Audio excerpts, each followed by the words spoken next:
paz, meus irmãos. Cantando o hino 400. Em Jesus, vivendo cada dia, em Jesus, eu tenho alegria. Em Jesus, ó doce harmonia. Em Jesus, desfruto a paz de Deus.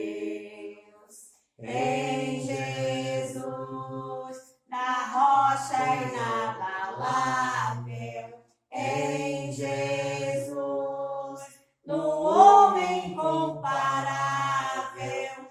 Em Jesus, o mar não ardeu. Em Jesus, o mal não temerei.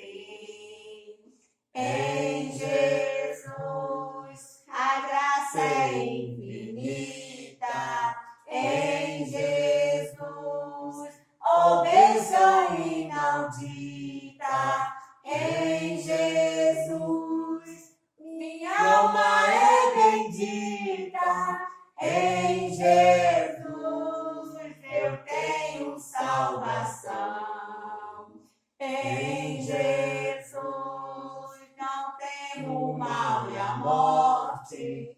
Em Jesus, estou firmado e forte. Em Jesus, meu passo rumo ao norte. Em Jesus, eu sei de vencer. Amém. A graça e a paz do Senhor Jesus. A gente está aqui hoje querendo mandar um recadinho para os nossos adolescentes, os nossos hiperteens, né, da Igreja PR. Dizer que a gente está morrendo de saudade de vocês, que infelizmente a gente está esse tempinho longe, mas dizer que a gente tem se preocupado com vocês, vocês têm estado em nossos pensamentos e hoje a gente quer gravar esse vídeo para poder dar um incentivo para vocês. E o William agora vai trazer uma mensagem para vocês. A graça e paz a todos, aos adolescentes, ao grupo Hiperteam, né? Dizer que estou com saudade de vocês também. Queria mandar um abraço especial para a Rebeca, para o Pedro, para o Daniel, né? Que é os que estão mais distantes da gente, mas que está próximo dos nossos corações.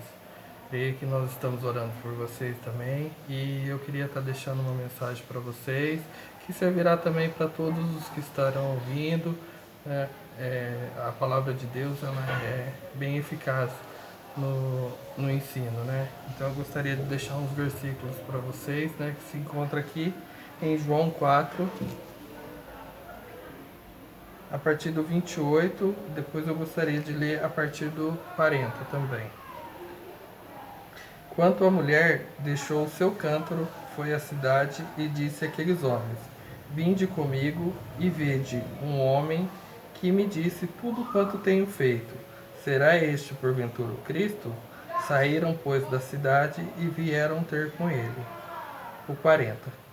Vindo, pois, os samaritanos ter com Jesus, pediam-lhe que permanecesse com eles, e ficou ali 2 dias. Muitos outros creram nele, por causa da sua palavra, e diziam à mulher: Já agora não é pelo que disseste que nós cremos, mas porque nós mesmos temos ouvido e sabemos que este é verdadeiramente o Salvador do mundo. Essa é uma passagem bem conhecida, a passagem da mulher samaritana, onde ali ela se encontra com Jesus e ali eles têm um diálogo, né? E através das palavras que Jesus direcionou a ela, ela imediatamente creu ali nas suas palavras e aqui a partir do versículo 28 diz que ela foi e falou aos outros, né, da sua aldeia ali em Samaria, e aqueles homens sentiram aquela palavra daquela mulher e tiveram a curiosidade de ir até Jesus, né? E o que eu queria dizer para vocês através dessa palavra, né, que hoje, né, apesar da gente estar com esse pequeno impedimento de estar na congregação, de estar louvando a Deus ali na igreja, né? Nós temos alguns meios, graças a Deus, Deus tem olhado para nós e tem nos deixado este meio como uma providência, né? Hoje nós podemos ver que muitas das igrejas, muitos dos irmãos têm feito o mesmo, né? E nós temos esse meio que é a internet, que é os cultos online que nós temos feito. E gostaria de deixar para os adolescentes, né, que às vezes até você se sente um pouco intimidado, né, um pouco tímido para estar falando na frente, né? E aproveitar este meio, né, que Deus nos proporcionou para estar gravando um vídeo, para estar falando de Jesus, né, para estar falando para os seus familiares, né, através do WhatsApp, através de vídeos, né, mandando uma mensagem, né, e fazer assim como a mulher de Samaria, né, samaritana, que ao mesmo instante que ela ouviu a pregação de Jesus ali para ela, né, ela foi imediatamente falar com os outros samaritanos. E assim, eles, ouvindo aquela palavra, tiveram a curiosidade de estar indo até Jesus e creram nele, né? E ali, a partir da vida daquela mulher, muitos samaritanos ali foram salvos e encontraram a salvação, né? Então essa é a mensagem que eu gostaria de deixar para vocês, né? Espero que vocês meditem, né, nessa mensagem e guardem ela nos seus corações. E aproveitando o gancho, né, já que a gente falou do livro de João, gostaria de lançar um desafio para vocês adolescentes, os hiperteens da nossa igreja IPR, que vocês estejam lendo o livro de João, né? Seja a partir de hoje ou a partir de amanhã, vocês que decidem. Leiam 2, 3 capítulos por dia, né? Que vocês vão poder aproveitar melhor esse tempo vago que vocês estão tendo, não estão indo para a escola, né? Então, que vocês possam ocupar o tempo de vocês lendo a palavra de Deus, se dedicando a essa leitura. O livro de João é um livro maravilhoso, que vai falar do amor de Deus por nós, do sacrifício que Jesus veio fazer em nosso favor, todas as coisas que Jesus realizou nesse mundo com tanto amor. Então é um livro que nos inspira, né, a saber mais sobre Jesus. Então que você possa se interessar em cada capítulo que você for lendo e que você vá anotando as dúvidas que você tem, né, para que quando a gente retornar com a Escola Bíblica Dominical e com todas as nossas programações, que a gente está morrendo de saudade de fazer os nossos pequenos grupos também, né, o PG Maranata, então a gente vai ter essa oportunidade de tirar essas dúvidas com vocês, tá? Anotem tudo que vocês tiverem dúvida ou quiserem perguntar pra gente com relação ao livro de João. E assim que possível, que a gente retornar às nossas atividades, a gente vai estar sentando com vocês e com todo amor e carinho esclarecendo todas essas dúvidas, né, William? Sim, né? Então, dizer que a gente está com muita saudade, mas que a gente está aqui, ao mesmo tempo pertinho de vocês, orando e deixando tudo nas mãos do Senhor. Amém? Graças A paz do Senhor, igreja. Eu vou estar aqui lendo uma passagem na Bíblia, em Mateus 6, 19. Fala assim: não ajuntais tesouro na terra, onde a taça e o ferrugem tudo consome, e onde os ladrões minam e roubam. Mas ajuntais tesouro no céu, onde nem a taça nem o ferrugem consome, e onde os ladrões não minam nem roubam. Porque onde estiver o vosso tesouro, aí estarei também o vosso coração. Amém? Então, igreja, peço que cubra suas cabeças, porque nesse momento a gente vai estar fazendo uma oração para esta nação, para este mundo, fazer uma oração para o nosso povo do mundo inteiro, não é o povo brasileiro, mas como sim o mundo inteiro está neste momento se unindo, pedindo oração. Então gostaria de estar orando também, contribuindo com as orações do mundo inteiro para que Deus venha ter misericórdia. Deus venha ter misericórdia. Vamos, curva suas cabeças, vamos estar orando. Senhor, meu Pai, eu coloco agora diante da Tua presença para te pedir mais uma vez Tem misericórdia deste mundo, que estás tão corrompido por este vírus, pelo pecado que não quer ouvir sua voz. Senhor, tem misericórdia das famílias. Pai, não deixe que as portas dos empregos se fecham. Não deixe os seus filhos desempregados. Proteja meus familiares com a sua mão potente. Proteja os vossos velhinhos. Pai, desperta o teu povo para a realidade, que o Senhor Jesus já está voltando. Tira o medo, a angústia, a depressão. Visita, Pai, os lares, as empresas, visita os governadores deste mundo. Ajuda, Pai, a combater este vírus, este mal tão forte. Perdoa, meu Pai, os meus pecados, minhas falhas. Perdoa, Pai, se eu não te agradei. Perdoa, Pai, que o Senhor faz de mim um instrumento seu. Me dê um coração renovado, me faz um vaso novo, Pai amado, Pai querido. Proteja nossas casas, que nenhum mal seja infectado por este vírus. Proteja meus irmãos da igreja, proteja, Pai, os pastores, proteja, Pai, cada um, Pai, dos familiares, Pai. Oh, glórias a Deus, aleluia. Abençoa, abençoa, Pai, que o Senhor venha proteger com as suas mãos poderosas. Vai tirando todo o mal, vai tirando, meu Deus, toda a enfermidade. Visita, Pai, aqueles familiares que já perderam seus entes Cristo. Vai, Pai, visitando, conforta, meu Deus. Pai, tem misericórdia, Pai. Tem misericórdia, Pai, do que está acontecendo, Pai, nesta nação. Oh, glorificado, Pai, seja o teu nome. Pai, o mundo inteiro, Pai, o mundo inteiro está clamando a Ti, Pai. Eu sei, Pai, eu sei que o Senhor está no controle de tudo. Em nome de Jesus, Pai. E é que eu te peço, Pai, e te agradeço neste momento, em nome do Pai, do Filho e do Espírito Santo de Deus. Amém e amém, amém. Tu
paz do Senhor.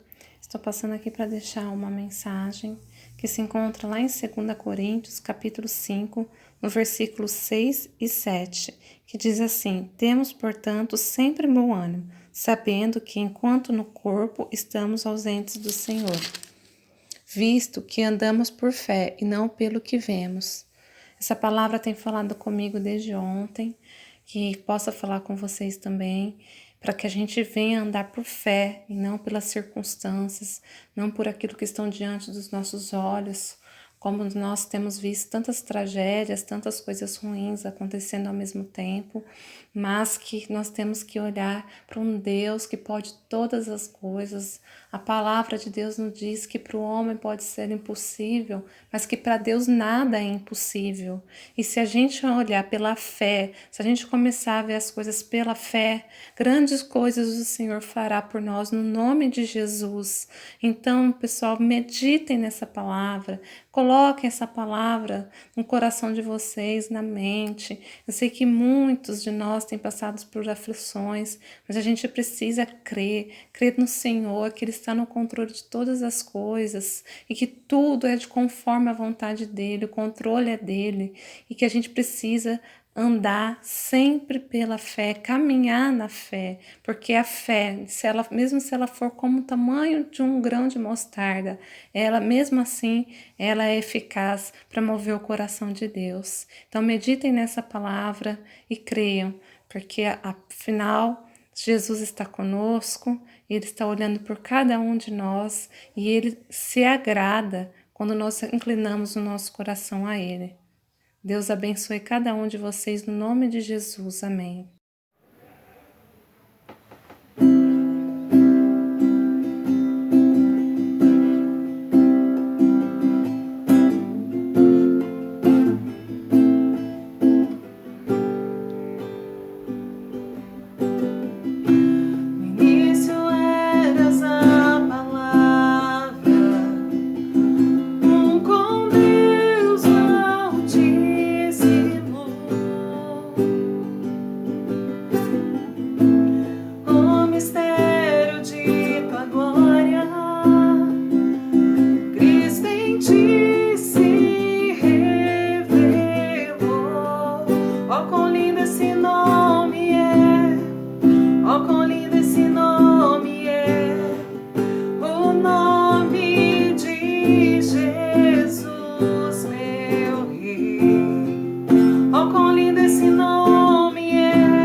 esse nome é, poderoso esse nome é, o nome de Jesus, meu Rei. Poderoso esse nome é, maior que tudo ele é. Poderoso esse nome é, nome de Jesus.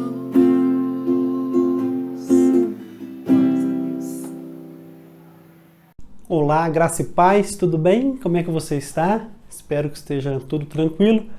Hoje eu quero trazer para vocês a sexta parte das nossas reflexões a respeito da vida de José. Essa, sem dúvida, é a parte da história de José que eu mais gosto, que eu mais aprecio. É óbvio que quando nós chegarmos ali nas próximas etapas dessa construção de vida que Deus está fazendo com José, e ele se reconciliar com os irmãos e poder reaver o convívio com a família, é um momento histórico. Eu sempre me emociono muito quando eu chego naquele texto, mas aqui eu vejo que José chegou em um ponto em que ele consegue perceber com muita clareza o que Deus fez até o momento, o que Deus ainda pretende fazer e o papel que ele desempenha nesse grande plano que agora está escancarado diante dos olhos dele. Eu acredito que todos nós que vivemos na fé, a gente deve viver na perspectiva de que Deus pretende fazer coisas novas na nossa vida o tempo todo. O Senhor Jesus Cristo falou certa vez que não dá para colocar remendo de pano novo em veste velha, e ele disse isso no sentido de que nós precisamos ser pessoas novas para podermos receber do Evangelho da Graça.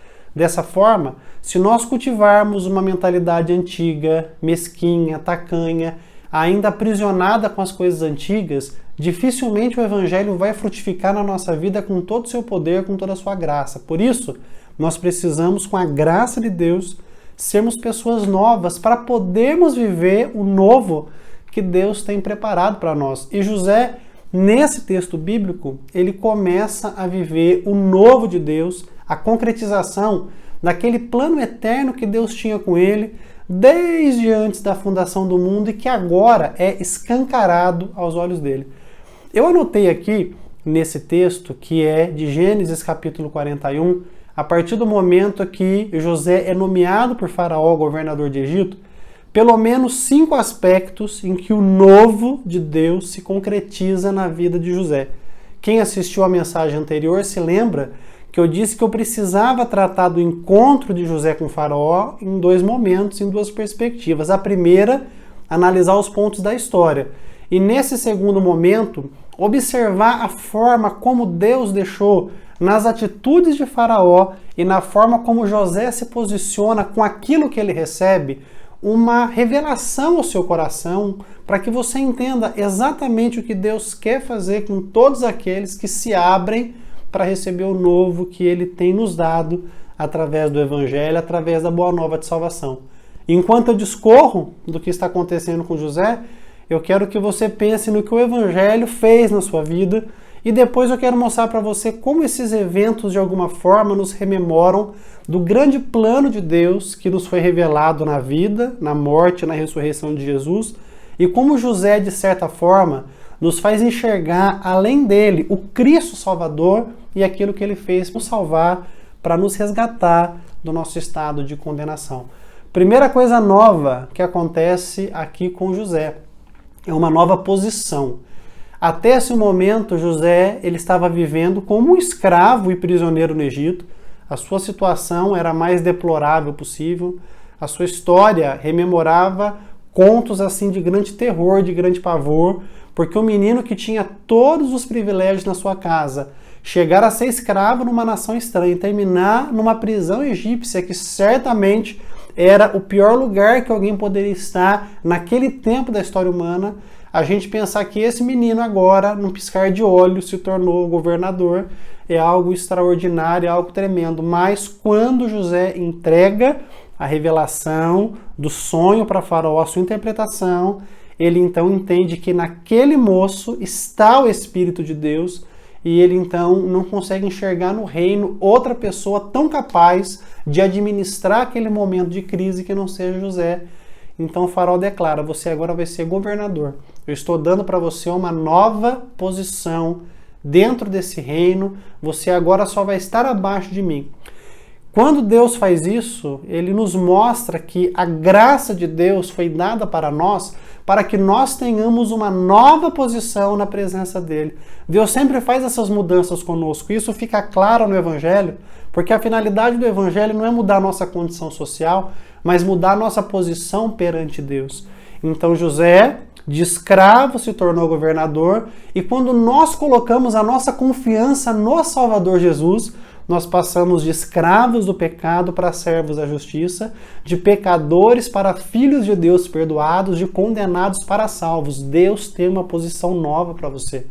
Ao longo da nossa história de vida, muitas vezes Deus vai nos mudar de posição também, para que dessa forma o plano dele vá sendo descortinado paulatinamente na nossa vida. Deus tem coisa nova para você. Guarde isso no seu coração. Segunda novidade que acontece na vida de José, ele recebe novas vestes para viver na presença de Faraó. A parte da vestimenta é interessante porque todo esse imbróglio que está acontecendo por conta de uma veste talar que José recebeu, que mostrou para os irmãos que ele era o favorito do pai dele. Então lá atrás, José estava com aquela túnica de cores bonita, e quando ele é vendido pelos irmãos, eles rasgam aquela veste, eles estão dizendo: você não vai ter preeminência sobre a gente. Só que eles podem ter rasgado a roupa do corpo de José, mas eles não rasgaram o chamado que José tinha. Isso é importante você pensar. As pessoas podem causar, infligir dano na gente, isso é inevitável. No mundo tereis aflições. Mas o plano eterno de Deus a nosso respeito, ele não acontece segundo circunstância terrena alguma. Então, o plano de Deus está acima da astúcia dos homens. Então, podem se levantar contra José e tirar a sua roupa. Deus vai dar veste nova para ele lá na frente. Podem se levantar contra você, tentando impedir o plano de Deus na sua vida. Mas, operando Deus, ninguém pode impedir. José perdeu a túnica de cores, e quando Faraó determina que ele vai ser governador, Faraó lhe dá um anel de autoridade, Faraó lhe dá uma veste de linho fino, Faraó o traja para que ele possa estar na presença dele com uma posição de autoridade. O Evangelho faz a mesma coisa com a gente. Quando cremos no Evangelho e nos arrependemos dos nossos pecados, nós deixamos de lado os trapos de imundícia, as vestes de pecado que nós vestíamos, o nosso orgulho, a nossa arrogância, a nossa idolatria, a nossa incredulidade. Isso é tirado de nós e Deus nos veste de vestes de justiça e de louvor na sua presença, da justiça perfeita que Jesus Cristo acredita a nós, quando ele nos dá a sua vida perfeita para vivermos diante do nosso Pai Celestial. Ei, Deus tem veste nova para você. Deus tem algo novo para te vestir. Deixe para trás os traumas, deixe para trás os pecados, deixe para trás as experiências ruins e seja revestido do novo, seja revestido de Cristo nesse momento. Ele tem algo novo para a sua vida. Aceite pela fé a graça que nos foi revelada, ouça a voz do amado Salvador e abrace essa graça para que Cristo revista você com a sua vida, para você viver diante de Deus, diante do nosso Senhor. Louvado seja Deus! Então, nós vemos aqui uma nova posição, nós vemos aqui também as novas vestes, mas não para aí. José também recebe uma nova família na presença de Deus. Assim que José é colocado como governador, ele recebe como esposa a Asenate, filha de sacerdote, e ele então constitui uma família. E é interessante nesse momento aqui a gente pensar em uma coisa. Eu vou falar com um pouco mais de propriedade disso no último aspecto dessa reflexão. Mas quando José constitui família com a Asenate, ele tem com ela, antes da fome começar, 2 filhos, Manassés e Efraim. E você percebe que os nomes de Manassés e Efraim não são nomes egípcios, mas são nomes hebreus. Eu vejo com isso que, embora José estivesse no Egito, e embora ele ocupasse uma posição de autoridade no Egito, O coração dele conservava-se lá na terra da promessa, na terra dos seus pais. Ele estava no Egito, mas ele sabia que ele não era de lá. E por isso os seus filhos não recebem nomes egípcios, mas recebem nomes hebreus. Dessa forma, ele está dizendo para a gente, eu estou aqui, mas eu não sou daqui. Eu estou no Egito, mas eu não sou do Egito. Desse modo, ele nos ensina que, embora estejamos vivendo nessa terra e estejamos fazendo uma peregrinação terrena, nós não somos da terra, nós somos do céu. E devemos nos preparar para, seja através de qualquer circunstância que Deus permita que a gente enfrente, a nossa âncora permaneça no céu e a nossa esperança permaneça vindo de lá. José não quis fincar estacas no Egito. Ele fez uma opção de conservar todas as suas motivações, suas perspectivas culturais, de fé, de vida, na cultura que ele tinha, que ele sabia que era a cultura que Deus havia revelado ao seu povo. Então ele conserva uma cultura hebraica dentro da nação egípcia. Ele não se deixa contaminar pelo Egito. Não deixa o Egito contaminar você. Não deixa o Egito contaminar você. Não deixa que o Egito venha perverter a sua visão. Não deixa que as coisas da terra iludam você. Canaã é melhor. A nova Jerusalém é logo ali. Vamos nos manter firmados e focados no céu, para a glória de Deus. Ele recebe uma nova família. A primeira família o desprezou, na figura dos irmãos, mas Deus dá uma nova família para ele. No Evangelho, acontece a mesma coisa com a gente. Nós perdemos a familiaridade com Adão e o seu fracasso, a sua queda, e nós ganhamos uma nova família de fé. Agora nós não somos nem estrangeiros, nem forasteiros, mas concidadãos dos santos e da família de Deus. Deus nos dá uma nova família, a igreja, a eleita do Senhor Jesus Cristo. Na igreja nós podemos criar vínculos familiares, vínculos de comunhão, vínculos de encorajamento, onde não existe dor, onde não existe desprezo. É óbvio que na igreja organizada e nas pessoas que não são convertidas e que a compõem, podem acontecer esse tipo de coisa, mas aqueles que foram lavados no sangue de Jesus Cristo vão procurar cuidar da alma, dos lábios, das motivações, para não se tornarem pessoas propagadoras do mal e de malignidades, mas vão se conservar benignos e corretos na presença de Deus e para a glória do seu nome. Uma nova posição, novas vestes, uma nova família. O quarto aspecto, um novo nome. José é o nome hebreu do moço, mas Faraó lhe dá o nome de Zafenat-Paneia, que alguns autores, alguns comentaristas dizem que a tradução dele seria o Salvador do mundo. Outros comentaristas dizem que a tradução disso seria ele vê e ele ouve, se referindo à divindade. Não importa qual o significado do nome, mas importa que o nome é novo. E eu vejo aqui como José, ele recebe agora a oportunidade de construir uma história à parte do passado que ele viveu. Porque o nome está muito associado com a nossa história, e nos tempos bíblicos o nome estava muito associado com as características da pessoa e com a missão que ela desempenharia. Então, a partir do momento que José recebe um novo nome, ali está começando a possibilidade da construção de uma nova história. É como se Deus estivesse dizendo para ele: vira a página, José, o tempo da aflição passou, agora você vai viver um novo tempo na minha presença e eu vou precisar usar você nesse novo tempo para um propósito ainda maior. O que você aprendeu na dor vai ser ferramenta espiritual que você vai usar nesse período de bonança, porque eu usarei você. Que coisa linda é pensar que nós temos também um novo nome na presença de Deus. Embora esse nome não seja revelado para a gente hoje, mas a Escritura dá a perspectiva de que os salvos em Cristo, os vencedores, vão receber uma pedrinha branca escrito nela um novo nome que ninguém sabe, senão aquele que a recebeu. Já imaginou que Deus tem um nome novo preparado para você?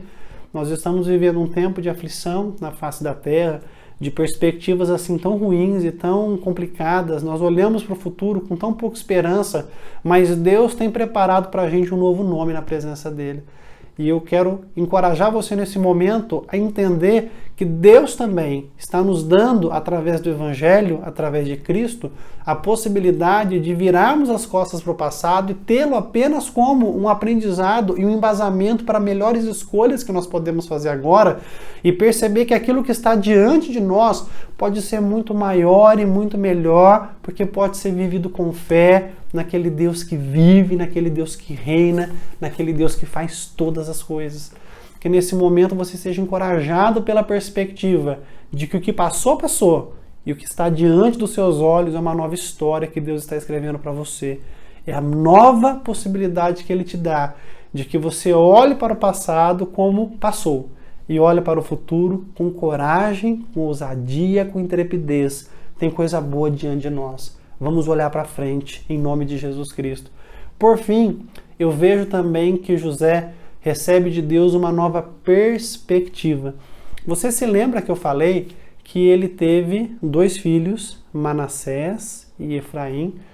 O nome do primeiro filho, Manassés, tem um significado muito lindo. Deus me fez esquecer dos trabalhos e de toda a casa do meu pai. Quando José dá esse nome para o seu filho, ele está declarando aquilo que está se passando na alma dele. E ele está olhando para a sua história difícil e ele está percebendo que Deus acompanhou e lhe deu agora um futuro melhor do que ele havia planejado para si mesmo. E ele pode falar, Deus me fez esquecer do que passou. Quando nós aceitamos o novo, Deus nos faz esquecer daquilo de ruim que ficou para trás. Eu quero falar uma coisa para você. Você precisa esquecer de algumas coisas que passaram.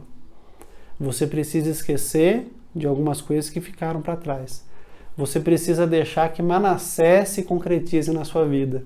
Deixe Deus trabalhar a sua mente, as suas percepções, a sua cosmovisão, o seu discernimento espiritual, para você entender que o que passou, passou. Esqueça o que passou. Concentre-se no amanhã glorioso que Ele tem reservado para todos que creem nele. O segundo filho, por nome de Efraim, também tem um significado muito interessante, porque Efraim significa Deus me fez prosperar na terra da minha aflição. Louvado seja Deus.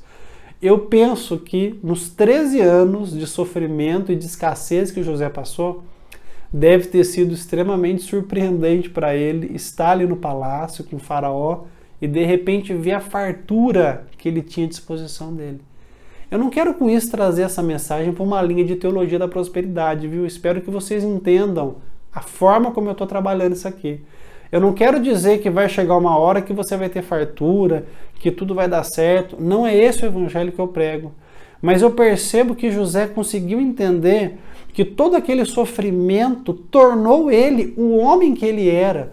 Ele deu capacidade e embasamento para ocupar agora, por determinação de Deus, uma nova posição em que tudo aquilo que passou tornou-se para ele um motivo de gratidão porque passou, e que agora ele estava em uma situação em que, administrando a bênção de Deus na sua vida, ele tinha o suficiente para poder viver com dignidade, repartir e colocar sua capacidade, os dons e talentos que recebeu para poder servir todo o mundo antigo para a glória de Deus. Então houve ali uma prosperidade espiritual.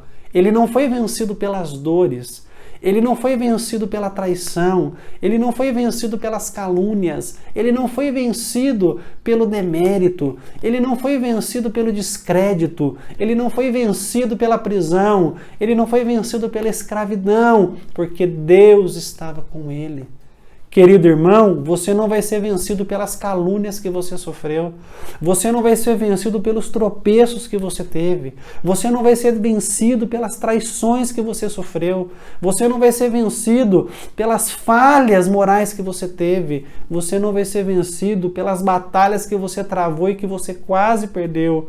Deus está com você, levante-se na presença dele, com o coração renovado, com o coração arrependido, levante-se e prospere no meio da sua aflição, dance em meio à sua dor, viva o novo que Deus está preparando para você. Não podemos deixar que a morte de Jesus Cristo não seja para nós uma ruptura com o passado escravizante, com o passado que nos devastou. A cruz nos prepara para o novo de Deus. O sangue da aliança nos coloca em boa posição diante do Pai. E é isso que Ele tem para a sua vida. Aleluia! Levante-se, prospere na terra da sua aflição. Deixe que as bênçãos espirituais do Senhor te coloquem de pé na presença dele para servi-lo com integridade, com honra, com dedicação e para o louvor da sua glória. É isso que Deus tem para você. Quando José percebe todo esse cenário novo que ele vai viver, ele pode então reconhecer que Deus esteve com ele desde o primeiro momento da sua vida. Desde a primeira frustração que ele passou, Deus estava com ele, Deus o guardou, Deus o preservou. O Evangelho faz isso com a gente também.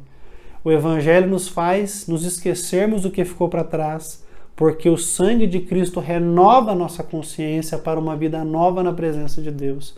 E o Evangelho nos faz prosperar na aflição. Mesmo em meio a dores e dilemas, o cristão continua frutificando e crescendo para a glória de Deus, para viver ladeado ao Pai Celestial, em novidade de vida, servindo no Espírito para a glória daquele que lhe salvou. É isso que Deus tem para você.